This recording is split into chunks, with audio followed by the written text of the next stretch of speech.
પાર્ટીની પત્રકાર પરિષદમાં આપ સૌ પત્રકાર બંધુઓનું ખૂબ ખૂબ સ્વાગત છે। મિત્રો, જે રીતે આમ આદમી પાર્ટી અત્યારે ચૂંટણી જે મજબૂતાઈથી લડી રહી છે એના કરતાં ભાજપ ડરી ગઈ છે। ભાજપના લોકોને અત્યારે નીકળી શકે એવી સ્થિતિમાં નથી। ભાજપના જે ઉમેદવારો લોકોની વચ્ચે જાય છે તો લોકો એમને પાછા વાળે છે, લોકો એમને એ હદે અપમાનિત કરી અને પાછા વાળી રહ્યા છે, જેથી કરીને ભાજપના ઉમેદવારો અથવા ભાજપ પાર્ટી અત્યારે એ સ્થિતિમાં નથી કે લોકોની વચ્ચે જઈ શકે। એની વચ્ચે જ્યારે આમ આદમી પાર્ટી અત્યારે લોકોની ઉમ્મીદ બની ગઈ છે। આમ આદમી પાર્ટી સુરતમાં 5 વર્ષ વિપક્ષમાં રહી તો સુરતની જનતાના એટલા બધા કામો થયા છે ને એટલી મજબૂતાઈથી વિપક્ષ તરીકે કામગીરી કરી છે, જેને લઈને આમ આદમી પાર્ટીએ પહેલું લિસ્ટ જાહેર કરતાની સાથે જ ઢગલાબંધ લોકોએ મને ફોન કર્યા છે, અમારા લીડરોને ફોન કર્યા છે કે ભાઈ આમ આદમી પાર્ટી આ વખતે સુરતમાં મેયર બનાવવા જઈ રહી છે અને એટલા માટે થઈ અને આમ આદમી પાર્ટીમાં મજબૂતમાં મજબૂત લોકો હોય એને ઉતારો। સ્વાભાવિક છે કે આ જ્યારે ફોનથી નહીં પરંતુ ઢગલાબંધ ફોનથી આવીને સુરતમાં અત્યારે એક માહોલ બની ગયો છે કે ભાઈ આમ આદમી પાર્ટી એ કામ કર્યા છે અને આમ આદમી પાર્ટીના લોકોએ સુરતના લોકો માટે, જનતા માટે લડ્યા છે અને ભાજપને ભ્રષ્ટાચાર કરતા 100 વાર વિચારતા કર્યા છે। ત્યારે સુરતવાસીઓની ખૂબ ઉમ્મીદના પગલે અમે નક્કી કર્યું છે કે અમારા મજબૂત લીડર, મજબૂત આગેવાન અને મજબૂતાઈથી સુરતમાં સ્વાભાવિક છે કે મેયર બનવા જ્યારે આમ આદમી પાર્ટી જઈ રહી છે, લોકોની એક ઉમ્મીદ છે, ત્યારે એવા વિઝનરી નેતા કે જે 2012થી ચૂંટણી 2012થી પાર્ટીમાં છે, ચૂંટણીઓ લડાવતા આવ્યા છે, એવા માનનીય મનોજભાઈ સોરઠિયાને અમે સુરતની ચૂંટણીમાં ઉતારવાનું નક્કી કર્યું છે। માનનીય અરવિંદ કેજરીવાલજી, માનનીય મારા પ્રભારી, સહપ્રભારીઓ અને મારી પ્રદેશની ટીમ સાથે ડિસ્કશન કર્યા બાદ નક્કી થયું છે કે માનનીય મનોજભાઈ સોરઠિયા મજબૂતાઈથી સુરતના લોકોનો ચહેરો બની અને સુરતની આખી ચૂંટણી લડવામાં અમારા એ ત્યાંના ચહેરા બનશે। મિત્રો, બહુ આશ્ચર્યની વાત છે કે ભાજપ જ્યારે આ બધા લીડરો ચૂંટણીઓ લડી રહ્યા છે અને ચૂંટણીઓનો માહોલ બની ગયો છે, કોંગ્રેસ કંઈ પિક્ચરમાં નથી, ત્યારે ભાજપ એટલી ડરી ગઈ છે કે ભાજપે નક્કી કર્યું છે કે હવે ચૂંટણીઓમાં આપણે આમ આદમી પાર્ટીને નહીં પહોંચી શકીએ। આમ આદમી પાર્ટી જે રીતે ચૂંટણીઓ લડી રહી છે, આમ આદમી પાર્ટી ચૂંટણીઓ જીતી જશે, ભાજપ ચૂંટણીઓ હારી રહી છે, જેના પગલે ભાજપે નક્કી કર્યું છે કે હવે ભાજપની પોલીસને આગળ કરીને અત્યારે પોલીસ ચૂંટણી લડી રહી હોય આમ આદમી સામે, એવો આખો માહોલ થઈ ગયો છે। તમે જોતા હશો કે દર જગ્યા ઉપર અત્યારે અમારા કાર્યકર્તાઓ, અમારા ઉમેદવારો ખોટી ફરિયાદો કરી અને જેલમાં નાખવાનું ષડયંત્ર મોટા પાયે ભાજપ કરી રહ્યું છે। આ લોકતંત્ર માટે પણ સારું નથી, ગુજરાતની જનતાની ઉમ્મીદ માટે પણ સારું નથી। અત્યારે જે લોકો અવાજ ઉઠાવે છે અથવા તો જે લોકો ઉમેદવારી પત્રો ભરે છે અથવા તો જે લોકો ભાજપની સામે પડે એવી શક્યતા છે, ત્યારે તમામ આઈબીથી માનીને તમામ અધિકારીઓ અત્યારે માત્ર ને માત્ર આમ આદમી પાર્ટીના નેતાઓ કોણ મજબૂત છે અને કઈ રીતે ડરાવી શકાય અને કઈ રીતે જેલમાં પૂરી શકાય એવા આખા ષડયંત્રો રચાઈ રહ્યા છે, જેનાથી મારે મીડિયાની માધ્યમથી ગુજરાતની જનતાને વાકેફ કરવા માંગુ છું। અને મિત્રો, આપના માધ્યમથી ગુજરાતની જનતાને મેસેજ આપવા માંગુ છું કે અત્યારે અમારા આખા ગુજરાતમાં આમ આદમી પાર્ટીના કાર્યકર્તાઓને ખોટી રીતે જેલમાં નાખવાનો, એને ઉપાડી જવાનો, એના ઉપર ફરિયાદો કરવાની, એના ઉપર કેસ કરવાનો આખું ષડયંત્ર ચાલી રહ્યું છે। અને હમણાં મને ઇન્ફોર્મેશન મળી છે, સૂત્રો દ્વારા અમારી પાસે માહિતી આવી છે કે કેટલાક ઉમેદવારોને ડરાવી ધમકાવીને બેસાડવાની કોશિશ થાય છે અને મોટા પ્રમાણમાં અમારા જે નોમિનેશન છે એ કેમ રદ થાય આમ આદમી પાર્ટીના, એવું પણ ષડયંત્ર ક્યાંક અંદર ખાને ચાલી રહ્યું હોવાની અમને શંકા છે। આજે ગુજરાતની જનતા એક ઉમ્મીદ લઈને બેઠી છે આમ આદમી પાર્ટી ઉપર, અને આમ આદમી પાર્ટીનો એક પણ નેતા ડરવાનો નથી। અમારી ઉપર ફરિયાદો થશે, અમને જેલમાં નાખશે, અમને લાઠીઓ વરસાવશે, અમારા ઉપર ખોટા અત્યાચારો થશે, અમે ડરીશું નહીં, ઝૂકીશું નહીં, અમે મજબૂતાથી તમારો અવાજ બનશું. પણ મારી ગુજરાતની જનતાને પણ વિનંતી છે કે આગામી ચૂંટણીઓ તમારી પણ પરીક્ષા છે. આમ આદમી પાર્ટી તો લડશે, અમે તો લડીશું. અમારા કાર્યકર્તાઓને, તમારા જે આગેવાનો છે એને ઉપાડીને જેલમાં નાખી દેશે ભાજપ, બેસાડી દેશે, ડરાવશે. પણ મતદાનના દિવસે, જે દિવસે મતદાન કરો ત્યારે તમારી આત્માને પૂછીને તમારા માટે જે લડે છે, અત્યાચાર માટે અવાજ ઉઠાવે છે, એ અત્યાચારનો અવાજ દબાવવા માટે જે ભાજપ કોશિશ કરી રહ્યું છે, ભાજપ વિરુદ્ધ મતદાન કરીને ઝાડુનું બટન દબાવજો, હું અપીલ કરું છું. મિત્રો, તમે જોતા હશો અત્યારે એક બાજુ ભાજપ વારંવાર એવું કહી રહી છે કે કોંગ્રેસને અમે બે જ છીએ, કોંગ્રેસને અમે મજબૂત, અને કોંગ્રેસ મજબૂત થાય એમાં રસ છે. શું કામ? કે પછી એ બેસી શકે. અને અત્યાર સુધી કોંગ્રેસના કેટલા નેતાઓ ઉપર એફઆઈઆર થઈ ભાઈ. આજે ઈશુદાન ગઢવી પ્રદેશ અધ્યક્ષ છે, છતાં એમની ઉપર ખોટી એફઆઈઆર કરી અને જેલમાં નાખી દેવામાં આવ્યા. ભાઈ, અમારો શું ગુનો છે?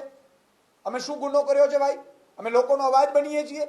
પણ ઠીક છે, પણ મારે એ કહેવાનું છે, કોંગ્રેસના નેતાઓ ઉપર કોઈ એફઆઈઆર નથી થતી, કોંગ્રેસના કાર્યકર્તાઓ ઉપર એફઆઈઆર નથી. મેં તો એવું સાંભળ્યું છે કે જ્યાં કોંગ્રેસને ઉમેદવારો નથી મળતા તે ભાજપ પૂરા પાડી રહી છે. આ શું થઈ રહ્યું છે ગુજરાતમાં? તો ગુજરાતની જનતા પાસે તમારા મીડિયાના માધ્યમથી આ મેસેજ પહોંચવો જોઈએ કે ભાજપ કોંગ્રેસ એક થઈ પોલીસનો સહારો લઈ, પોલીસ આગળ કરીને ચૂંટણી આમ આદમી પાર્ટી સામે લડી રહી છે, આમ જનતા સામે લડી રહી છે. બીજો બે મુદ્દા મારે આપની સમક્ષ બીજા લાવવા છે. આજે ઘણા લોકો, ખેડૂત આંદોલન થયું, ખેડૂતો ત્યારે જે વિરોધ કરી રહ્યા હોય અથવા તો જેલમાં ગયા હોય, એ લોકો એક્ટિવ હોય, એમને પણ ડરાવવામાં આવી રહ્યા છે કે તમે જો આવું કરશો તો તમને ખોટી રીતે જેલમાં નાખી દેવામાં આવશે. પોલીસો ધમકી આપી રહ્યા હોવાના પણ મેસેજ છે. અને મને એવા પણ અંદરખાને મેસેજ મળ્યા છે કે હજુ તો ઘણા આમ આદમી પાર્ટીના લીડરોને આ લોકો, ભાજપ એટલી ડરી ગઈ છે કે ચૂંટણી લડવા સક્ષમ નથી. ભાજપ સીધી રીતે ચૂંટણી લડી શકે એમ નથી. ભાજપના કામથી ચૂંટણી ભાજપ લડી શકે એમ છે નહીં. ભાજપ પાસે કોઈ એવા મુદ્દા નથી કે જેના માટે ચૂંટણી લડી શકે. ત્યારે ચૂંટણીમાં આમ આદમી ન લડી શકે, આમ આદમીને કેમ બેસાડી શકાય, આમ જનતાને બેસાડી શકાય કેમ, એનાથી ઉપર નોમિનેશન કેમ રદ થઈ શકે, એવા ષડયંત્રો કરાઈ રહ્યા છે. જેનાથી અમે ગુજરાતની જનતાને વાકેફ કરીએ છીએ. અમે એટલી ક્લિયર છે ગુજરાતની જનતાને કહીએ છીએ, અમે તમારા માટે લડીશું, ઝૂકીશું નહીં, ડરીશું નહીં. આ લોકો એક એફઆઈઆર કરે, 2 કરે, 5 કરે, જેટલી અમને ફરિયાદો કરવી હતી કરે, પોલીસને આગળ કરે, અમે ઝૂકવાના નથી. અમે લડીશું અને ગુજરાતની જનતાની સાથે લઈ અને આ ચૂંટણીઓ જીતીને બતાવીશું. આપને કોઈ કઈ સવાલ હોય તો.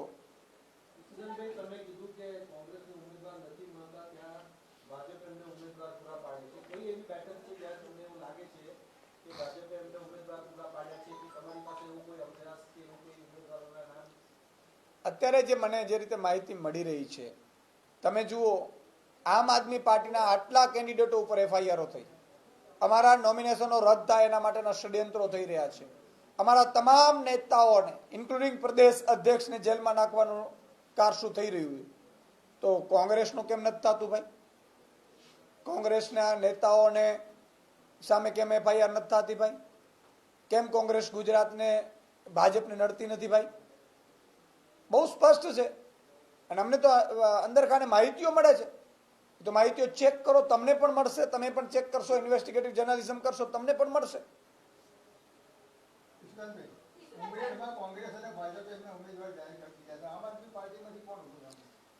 ઉમરેઠની વિધાન પેટા ચૂંટણીમાં જો આમ આદમી પાર્ટી લડે છે ત્યારે મજબૂતાઈથી લડે છે. અમે કોઈ ચૂંટણીઓ લડવા ખાતર લડતા નથી ને અમારે ચૂંટણીઓ લડવા ખાતર લડવાની હોતી પણ નથી. અમે ગુજરાતની જનતાનો અવાજ બનવાની કોશિશ કરીએ છીએ. ગુજરાતની જનતા નક્કી કરે એ પ્રમાણે અમે લડતા હોઈએ છીએ.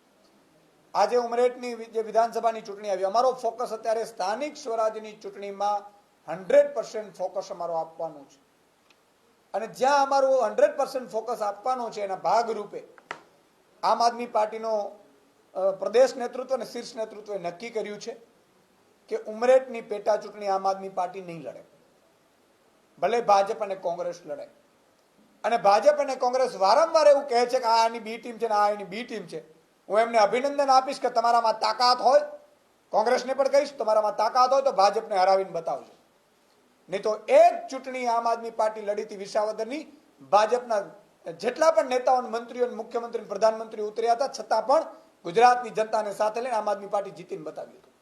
હું અભિનંદન આપું છું એ બંને ઉમેદવારોને કે એ લોકો જનતાનો મુદ્દાઓ લઈ અને ચૂંટણીઓ લડે અને જીતે.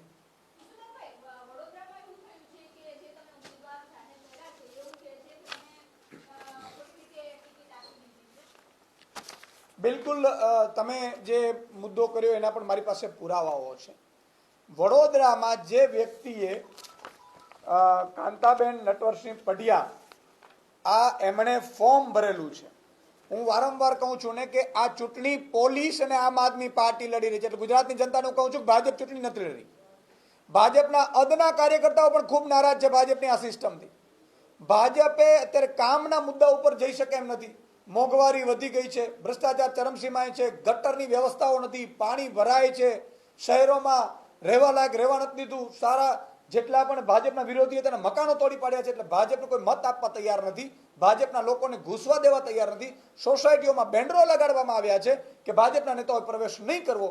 આ સ્થિતિમાં ભાજપ આમ આદમી પાર્ટી પાસે જે મજબૂત ઉમેદવારો આવે એને કઈ રીતે પોલીસના ડરથી અથવા ધમકાવીથી બેસાડી દે છે, એવા આ દાખલા બની રહ્યા છે. અને એમાંનો એક દાખલો જે મારી પાસે આવ્યો છે, આ છે કાંતાબેન જે નટવરસિંહ પઢિયાર, જેમની ટિકિટ અમે જાહેર કરી છે, એમણે આ ફોર્મ ભર્યું છે. આપને ફોર્મ પણ આપવામાં આવશે, અમે દરેકને ફોર્મ ભરાવડાવીએ છીએ. ઉમેદવારી પત્ર કરવા માટે ફોર્મ છે, આ એમણે ફોર્મ ભરેલું છે. સાથે સાથે આ ચેતરભાઈની સાથે એ ઉપસ્થિત છે ભાઈ, એટલે એ આમ આદમી પાર્ટીમાં લડવા માંગતા હતા, પણ હમણાં જ હાલમાં જ આજે જ એમને કોઈના કોઈ કારણસર, ખબર નહીં હવે ધમકી મળી હોય ના મળી હોય અમને ખબર નથી, અમારી પાસે કોઈ એવા પુરાવા નથી, પણ અત્યારે એમણે રાજીનામું આપ્યું છે ને એવું કીધું છે કે અમે આમ આદમી પાર્ટીમાં લડવા નથી માંગતા. એટલે મિત્રો આ જંગ બહુ લાંબી છે. અમે લોકો બહુ નાના પરિવારમાંથી આવીએ છીએ. અમારા દીકરા કોઈ બાપ, અમારા કોઈ મુખ્યમંત્રીઓ નથી રહ્યા. એટલે અમને પોલીસ ડરાવે છે, પોલીસ ધમકાવે છે. અમે અમારો ગુનો શું છે? અમે ગુજરાતની જનતાનો અવાજ બની છે, અમારો ગુનો છે. અને એટલા માટે અમારા ઉમેદવારોને બેસાડી દેવામાં આવવાની કોશિશ કરે છે, અમારા ધમકાવવાની કોશિશ કરે છે, અમારા ઉમેદવારોને જેલમાં નાખવાની કોશિશ કરે છે.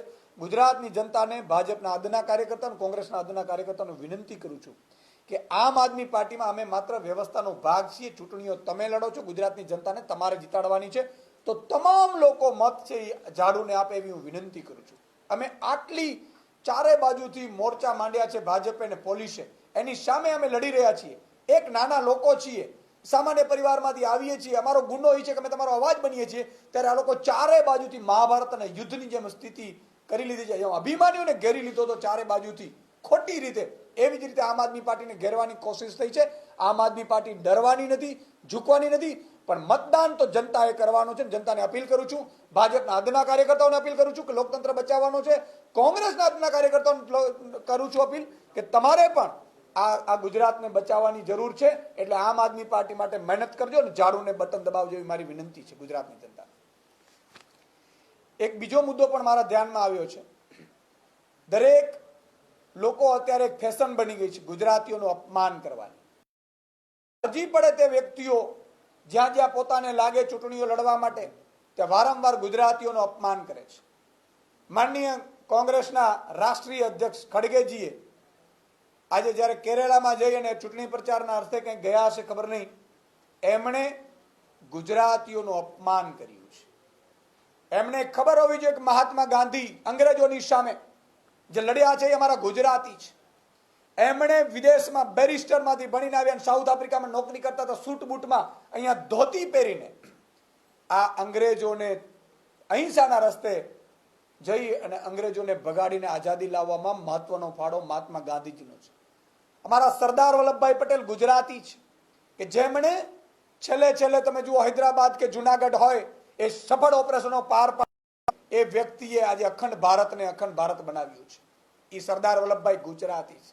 કેટલાય એવા મહાન ગુજરાતીઓ થઈ ગયા છે, અમારા કવિઓ થઈ ગયા છે, અમારા કેટલાય ગુજરાતીઓ આ દેશ માટે બલિદાન આપ્યું છે. ગુજરાતની જનતા શાંતિપ્રિય જનતા છે, બધાને આવકારે છે. જ્યારે લાખો લોકો આવે છે અહીંયા ગુજરાતમાં કામ કરવા માટે, મહેનત કરવા માટે, મજૂરી કરવા માટે, ગુજરાતીઓ એને અપનાવ્યા છે.